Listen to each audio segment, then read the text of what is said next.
Yeah, my name's Robert, and my call name is Highway Blues.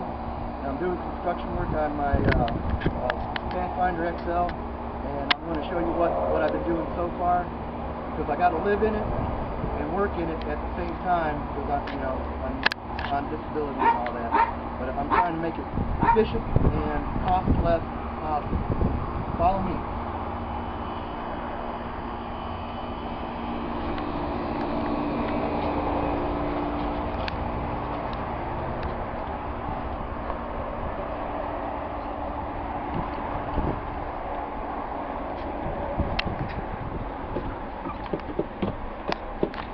Okay, this is where I was pulling off the little 1/4-inch laminate that goes across here. That old, that wood kind of stuff. And I pulled it off the walls. I'm stripping out a lot of the wood rot from some rain. This I can move from here because it's only bolted on top. This floor is not like the other RVs where they put the floor on first and then the walls on top. This has the walls on top and then the floor on the inside. It makes it a lot easier to do reconstruction all the way through.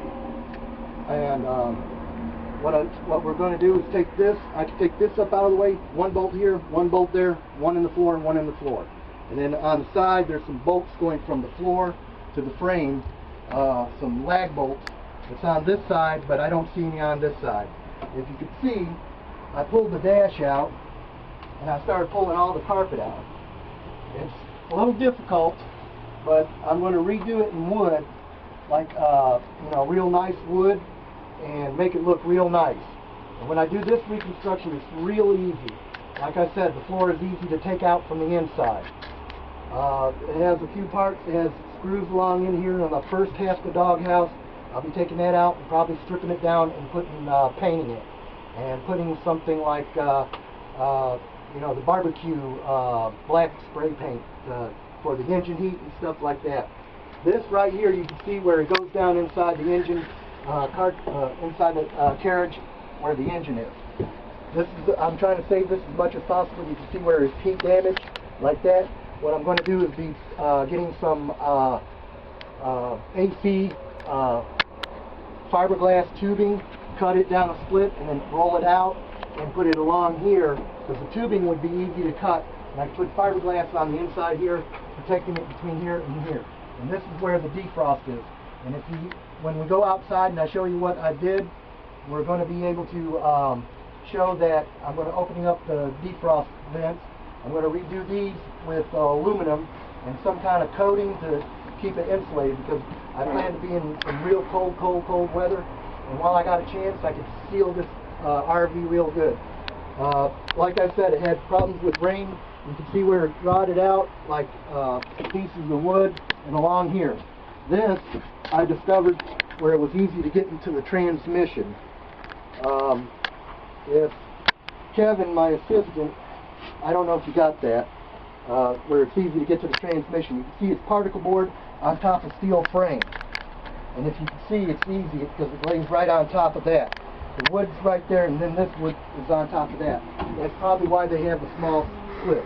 Okay, this, you'll see what I'm talking about if you can get in here. You got plenty of light? See, this has a lag bolt here, and it has another lag bolt down through here. This decking is on the inside on top of the floor. This wall is somehow anchored on a beam like through here. And this is where it'll unbolt from here. And this is easy to move out of the way. That way you can get behind here and redo the wall. And that's what I'm going to do, is redo this wall with the same kind of wood, but then I'm going to put a laminate on it. If I pull this over here, if you can get a picture of this, you can see from the rot that we had. You can come on down here closer. You can see where the rot is right here. This is the 1-inch beam where the wall connects to it on the side. This is where the floor is on top. You can see where it's simple. Here's the wood where they have like cedar, I guess, and here's some styrofoam, like the blue styrofoam. If you look up on the ceiling, did it run out? You can see where it has the blue foam right here and where it's all rotted. And there's a lot of rot all the way along this wall, all the way down to the bedroom.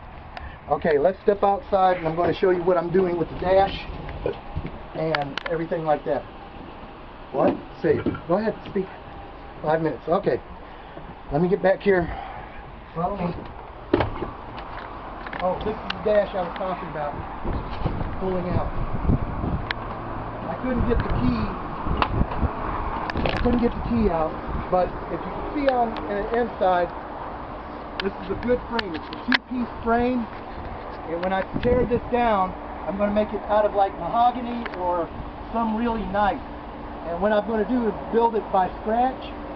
This is going to be wider. And I used to be a truck driver for about 13, 14 years, and I know a little about hiding wires and consoles and stuff like that. And I was a mechanic for about 20 years. Before that, I was a truck driver. Come on, follow me, and I'll show you the dash. You can see where I need to get these. This doesn't have any motors. I took this off. It's down to bare aluminum. That'll come later, but right now I'm just catching you up with a few stuff.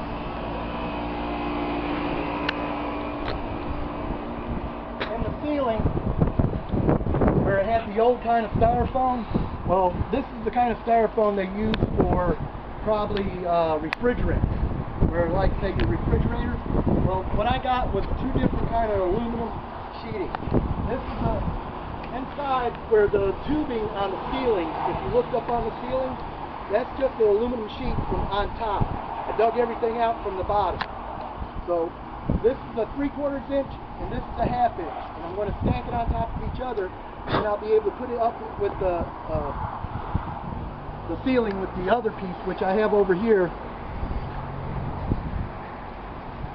This is the same thing. This is fiberglass plastic sheeting, and this I'm going to put on the ceiling. That way, if any rain does come through the top, it waters out. And then on the side, I'm going to do some beadwork where the water will run off.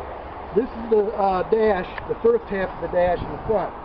As you see, this is the air vents right here for defrost. I'm going to open these up, but if you see, I already marked out my sheet. This is the bottom part. So this is going to be the bottom part. The grooves are in here for basically where I can hide wires closer into where it'll be out of the way, and I can put insulation. I'm going to be putting insulation on top of this after I put this on here. And that way, this unit will be sealed and temperatures won't fluctuate between RV and getting a lot of condensation in it. Okay, this is the owner's manual of the kind of vehicle that I have. Like I said, my name is Highway Blues, Robert Hurd, and these are the tools I'm using. I got to put a sealant, and first I'm going to stain it, and then I'm going to put a sealant on it. That way condensation won't affect the wood. They say you have to let it cure for about 3 days to get it in there real good. Alright, I sure appreciate your time. This is my 3rd video, and I'll soon have some more for you. Like I said, if you have any questions, just email me. I'll try to answer them if I can. I'm very busy. It's very hard for me to get around and do stuff. I'm just lucky that my medication is working real good today.